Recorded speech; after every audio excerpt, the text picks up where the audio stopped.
তো বন্ধুরা আজকে আমি বানাবো পাস্তা। তার জন্য প্রথমে কড়াইয়ে তেল দিয়ে আমি প্রথমে ডিমগুলোকে ভেজে নিয়েছি ঝুড়ি ঝুড়ি করে। এরপর আবার ওই তেলের মধ্যে দিয়ে দেবো পেঁয়াজ এবং সমস্ত ধরনের সবজি। তার মধ্যে যেমন আছে গাজর, আলু, ক্যাপসিকাম, টমেটো, লঙ্কা এই ইত্যাদি দিয়ে এবার নুন দিয়ে একটু ঢাকা দিয়ে রেখে দেবো।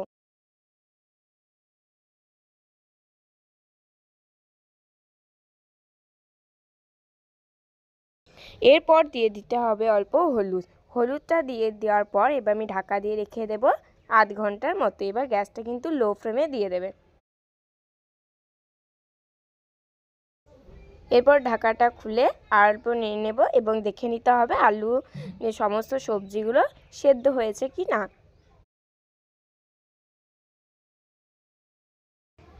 এরপর আমি দেখে নিলাম যে আলুগুলো সেদ্ধ হয়েছে। এরপর আমি দিয়ে দেব সেদ্ধ করে রাখা পাস্তা।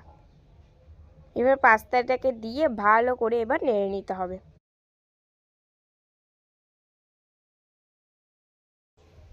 এই দেখো কি সুন্দর নেড়ে নিয়েছি এবং কি সুন্দর পাস্তাগুলোর গায়ে কি সুন্দর একটা রং ফুটে এসছে। এরপরে দিয়ে দেবো ভেজে রাখা ডিম ঝুড়ি। এর সঙ্গে দিয়ে দিচ্ছি একটু ধনেপাতা। ব্যাস এবার ভালো করে নেড়ে নেব।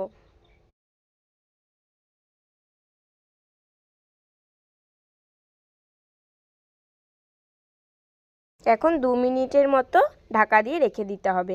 গ্যাসটা কিন্তু লো ফ্লেমে রাখতে হবে। এরপরে খুলে দেখছি কি সুন্দর হয়ে গেছে, রংটাও খুব সুন্দর এসছে বন্ধুরা।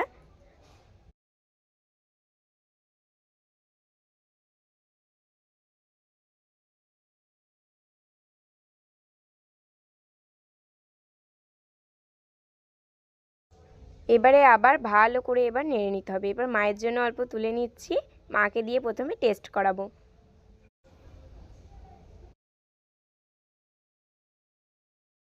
সঙ্গে দিয়ে দিচ্ছি অল্প সস আর সঙ্গে একটা দিয়ে দিচ্ছি চামচও।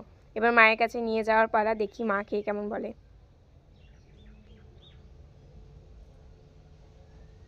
মায়ের মুখটা কিন্তু তোমাদেরকে দেখাচ্ছি না।